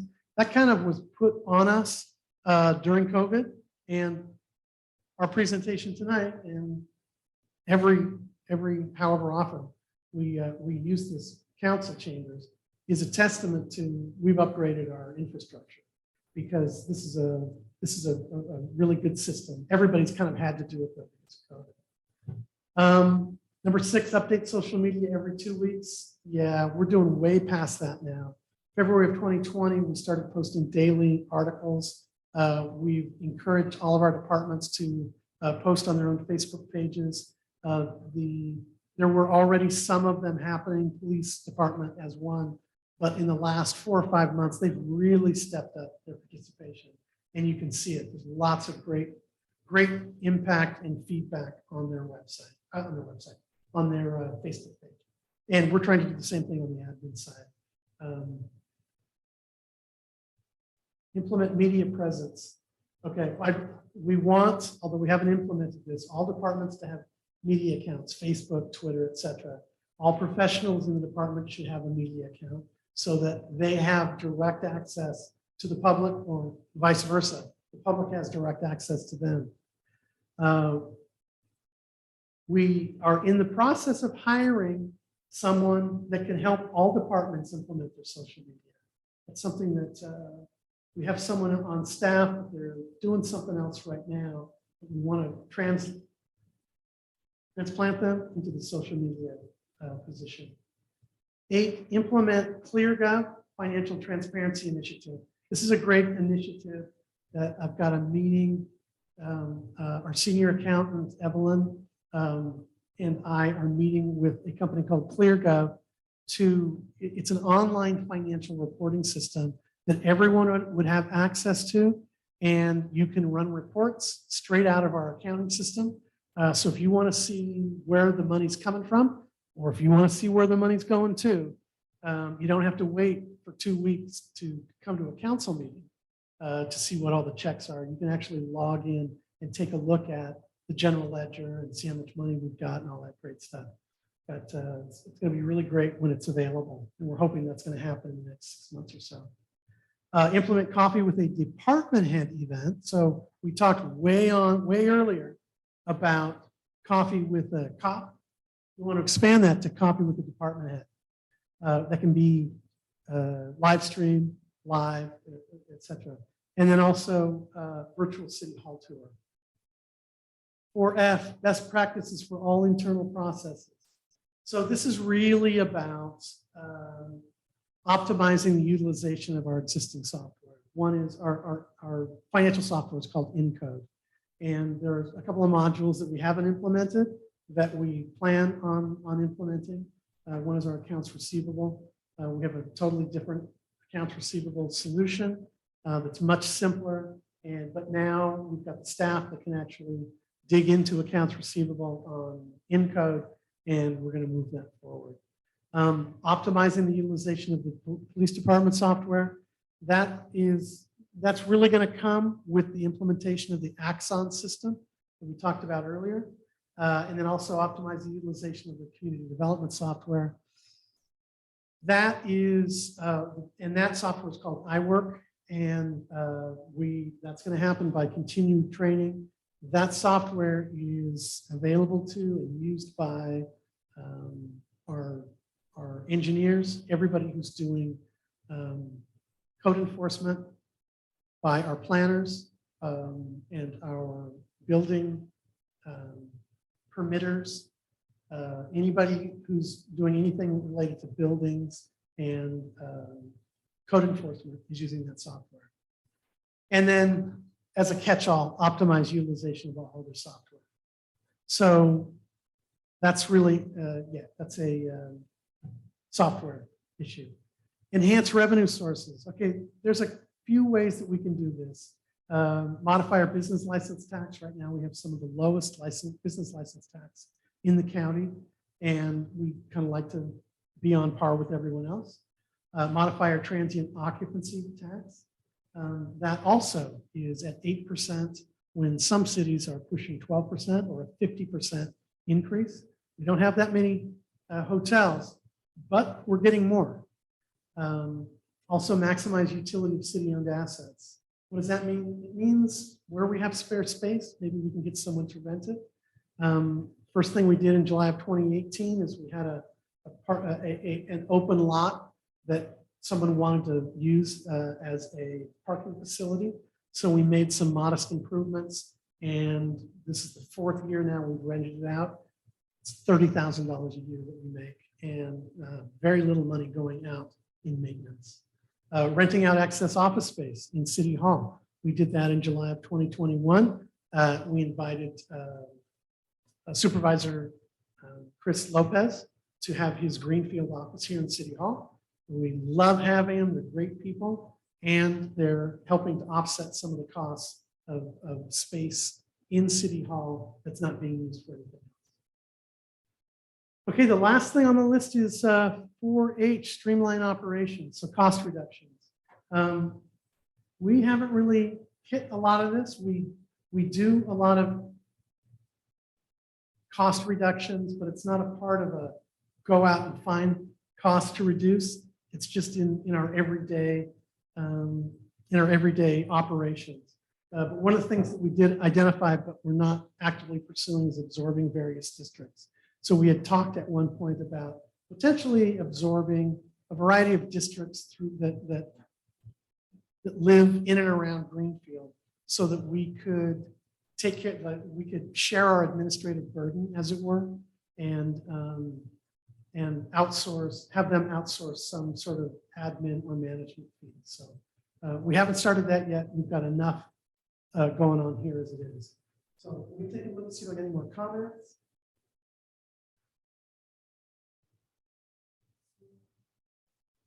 Don't see any, but what I want to do, so as a last overview, so this is all color coded, and when you look at it, let's see if I can look at it from a bigger, yeah, there we go. Okay, so it doesn't matter that you can't read. This is the same list we've been looking at. Remember, I said that everything in green is things that we're working on, and as well as everything. sorry, this list isn't all encompassing of what everyone in the city does. Everyone in the city has a job to do that's worth 8 hours a day. All of these things are initiatives that we're undertaking that are kind of in addition to their regular job. Anything that you see in green is being pursued right now. Anything that's green with a line through it, we've completed, and you'll see those red comments on the side. So if you look at this first page, and I think we've got like 10 pages. There's a lot of green on here, which means we're pursuing a lot of things. There's a fair amount of red as well. And so it means that we've completed a few things, but there's a lot of things just here in this being safe, reducing crime, maximizing traffic safety, not as much. You see there, we've got a little bit of green, but a lot of blue, which means things in the future. Promote community engagement. There's a lot of green there, and a number of them have been completed. First in class fire protection services. I'll go to the next page. This page, wow, I mean, it's almost all green. Means and there's a lot of red up here too. So this is things that we've worked a lot on, and we've actually completed them. And that's really fire department. They've done a lot of projects, and it's really helped them. You get down here to infrastructure. There's a lot of green, and there's some red, but not as much as you saw in the fire department. So there's still a lot of effort going into this citywide infrastructure, pavement management index in streets, right? Upgrading the wastewater plant, upgrading the water system. Page 3. Again, a lot of green. They're working on a lot of items. And in this case, there's fewer things that have been completed.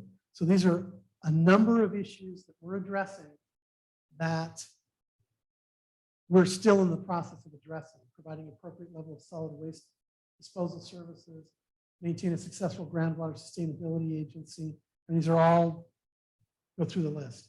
Provide best practices, safe housing solutions. Again, it's mostly green, things that we're working on, not completed, just working on. Next page, page 4. So now we're down into priority number 2, which is the diversified economy. I see no red things and a few green things, and probably the same amount of blue things. So we're just kind of getting into working on this second priority. Why do we not have a lot of red or green things crossed out? Well, mainly because this is really about long-term sustainability, and it's about being able to provide revenues and making sure that those revenues stay here. Our focus in the last 4 years has really been about getting cannabis, which gives us between $1.8 and $2 million a year on their feet so they can pay their taxes. It's not about a lot of these other things. So once we have that, we have a nice threshold of I'm going to say 1.5 to $2 million in cannabis revenues every year that we can kind of say, okay, great. Now we've got a sustainable loop happening. Let's start working on some of these other initiatives. Here's number 3. So this is the actual services that are going out to the city. Once again, a lot of greens, a few reds. So we've actually completed a few things, but the people that are reaching out, and this is going to be planning for the port, so this is going to be economic development personnel. It's going to be IT personnel with the Wi-Fi and fiber. It's going to be police department, fire department, community development, getting city community involvement going. Those are all initiatives that are happening right now. Again, here it looks like there's more green here and there's more red, so that means we've actually done a few things and finished them. But there's also a share of blue and black, which I'm going to just classify both of them as things to do in the future. And once again, it's establishing a variety of committees and getting people involved. as well as providing appropriate housing. So this is community development, working hard with MST, Public Works as well, and Public Works also related to the parks. One more page, not very much red, about equal amounts, maybe a little bit more green than blue. So once again, it's a number of initiatives that are happening that we're continuing to work on. Page 8, this is the end of of objective 3. Again, a lot of green. We're working on, there's a lot of things pulling us in a lot of different ways. So that's it for number 3. Number 4, there's red, there's green, there's a little bit of blue. Once again, this is an internal function of trying to get the best employees, train them right, and have a really good workforce. And then here we are. This is just about all green, and actually most of it's completed. So that's that. I think it's really important that everybody understand. See any other comments? In summary, all departments in the city have presented. So you've been exposed to, this is the 11th workshop that we've got. Every department has presented at least once. The only department area that has not been covered, and it will be covered here soon, is Public Works on streets and parks. We're being 100% transparent. We want you to know everything we got going on. We want to answer as many questions as possible. We're trying to make sense out of everything that we're doing and letting you know we're not doing it willy-nilly. Everything is pointing to a strategic objective. If you remember from the beginning of the talk, we talked about the strategic plan is the way to achieve your vision and your mission statement. Macro view shows, yeah. Okay, so also important to know that we have focused on some areas to the, call it detriment of others. But when you look at the priorities, it would make sense that we spend the most time on what we're already considering to be the most important, and that's public safety. That, to me, makes sense. So you have a lot of green things here. You have a lot of red saying that we've accomplished a lot. You have a lot of green things here. This is the very top. This is keeping the public safe, and a lot of red things saying that we've completed it. As we get down here, once again, these are a lot of things that we're still working on related to infrastructure and keeping things safe. So it's not a surprise that we're focusing on, hopefully, that we're focusing on the most important part of our strategic plan. So anyway, thank you very much, everybody, for being here. Next week, you have a chance to take in all of what you've heard and seen in the 10 previous workshops. They're all online in Spanish and in English. And this strategic plan overview, and ask the City Council questions related to each of them and the priorities that have been established, and get in your questions to see if maybe they want to rethink their priorities or talk about additional initiatives. Nothing wrong with that. Just know that when a new initiative comes up, and if somebody wants it to be prioritized, it's going to replace something else, normally on a timeline and on funding. So we need to make sure that everybody is aware of that. All right. And thank you very much.